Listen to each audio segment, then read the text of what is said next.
I'd like to commence this video with a request. For those interested in receiving more premium betting tips and predictions, especially if my guidance has contributed to your success in winning bets and generating revenue, I kindly seek your support in revitalizing this channel. Your assistance plays a crucial role in bolstering my presence on YouTube. You're welcome to explore my Patreon support tier or check out my various plans. Multiple plans are available for each and every one of you seeking our premium picks. You can find the link in the bio and comment section below.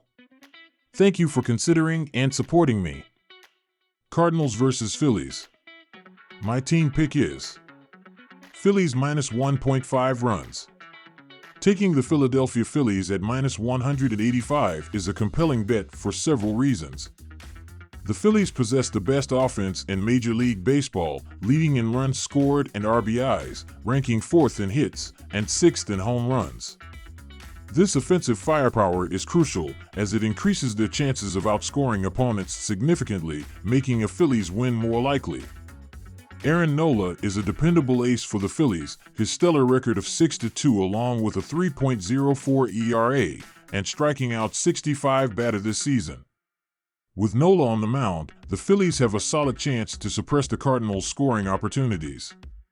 St. Louis starter Miles McCollum has a 3-5 record with a high 5.64 ERA and only 45 strikeouts this season. His lackluster performance on the mound suggests that he is susceptible to being hit hard by the Phillies' dominant lineup. This mismatch strongly favors Philadelphia as Nola is sure to take care of St. Louis offense. My total pick is over 8.5 runs. Philadelphia has an over-under record of 16-13-1 at home this season, indicating that games at their park often see a higher number of runs. Also, the Cardinals have been hitting the over frequently, with an 8-6-1 record since their hot streak started on May 12, 2024. The Phillies boast the best offense in Major League Baseball, leading in runs scored and RBIs, ranking 4th in hits and 6th in home runs. Their powerful lineup is capable of putting up big numbers, especially against a struggling pitcher like Miles McCollum. McCollum has a 3-5 record with a 5.64 ERA and only 45 strikeouts. His high ERA and lack of dominance on the mound make him an ideal target for the Phillies' potent offense led by Bryce Harper. Given McCollum's struggles, it's reasonable to expect the Phillies to score several runs. Lastly, Citizens Bank Park is known for being a hitter-friendly venue. The combination of the Phillies' powerful bats and the park's conducive environment makes it likely that we will see plenty of runs for the home team. Rays vs. Orioles. My team pick is Orioles to win. The Orioles have won 4 of their previous 6 matchups with the Rays, including 2 of 3 during their last series in Baltimore. The Orioles have limited Tampa Bay to 3 runs or less in 4 of their last 7 games at Camden Yards. The Orioles have a clear offensive advantage in this contest, ranking high in several key categories versus middle of the pack and towards the bottom rankings for their counterpart. They also outrank them in the pitching department, ranking 3rd in the league in ERA versus 22nd for the Rays. The Orioles have been effective playing in front of the home crowd this season, winning at a 63.3% clip. They have not lost a series at Camden Yards in their previous 4 tries. The Rays have struggled since mid-May, losing 7 of their previous 9 games. They were swept by the Red Sox at home in a 3-game set last week and lost 2 of 3 to Kansas City. The Tampa Bay offense is struggling, failing to exceed 3 runs in 3 of their last 5. The stats and trends strongly suggest the Orioles will come out on top in Baltimore in the first game of the series. My total pick is over 8.5 runs. The Orioles are 3rd in the league in slugging percentage with .435 and in the top 10 in batting average at home, so they have the firepower to score quickly in bunches. They have scored 4 runs or more in 7 of their previous 8 games overall.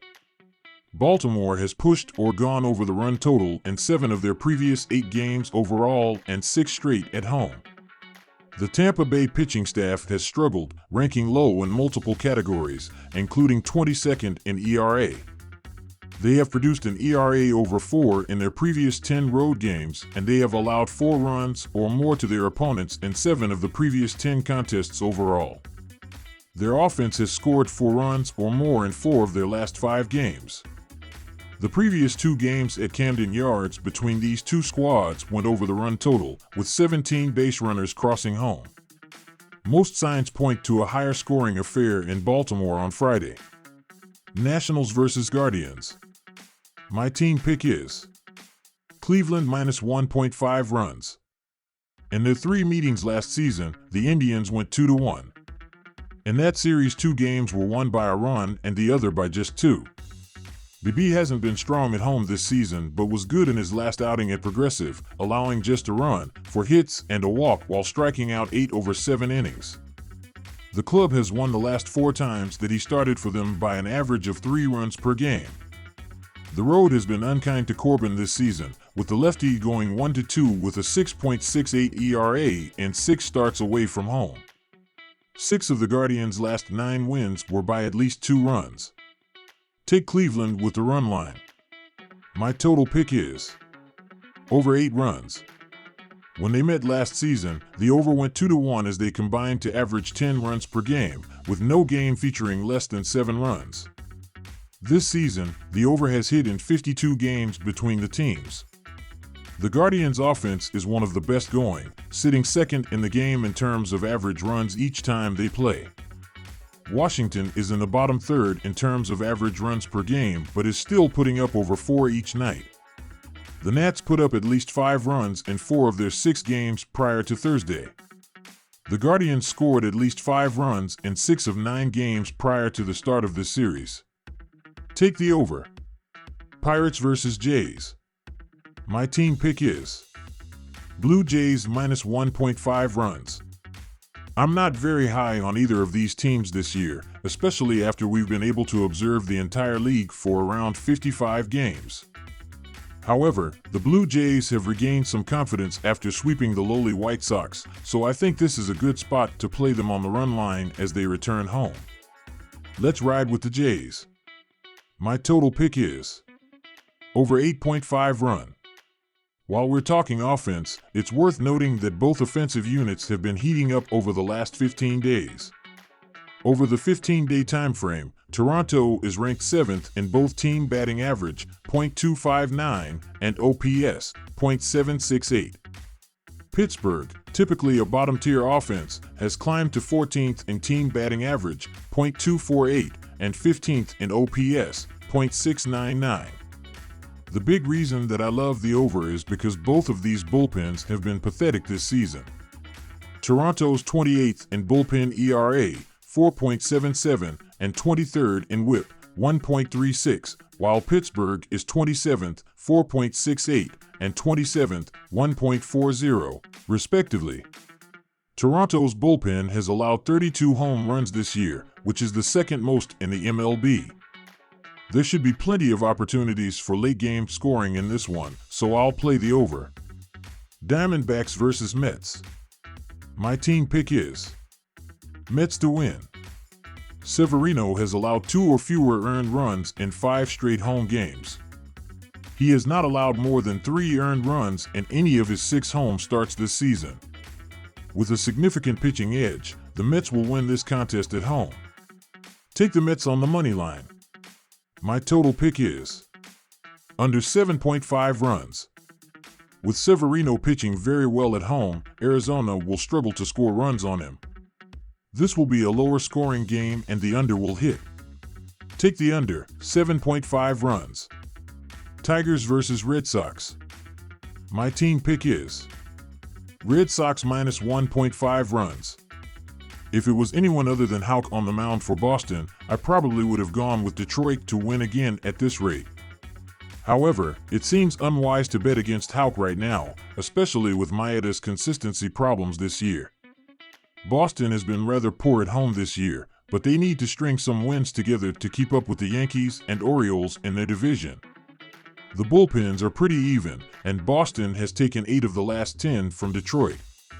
I see the previous game as more of an outlier, so now is the time to bounce.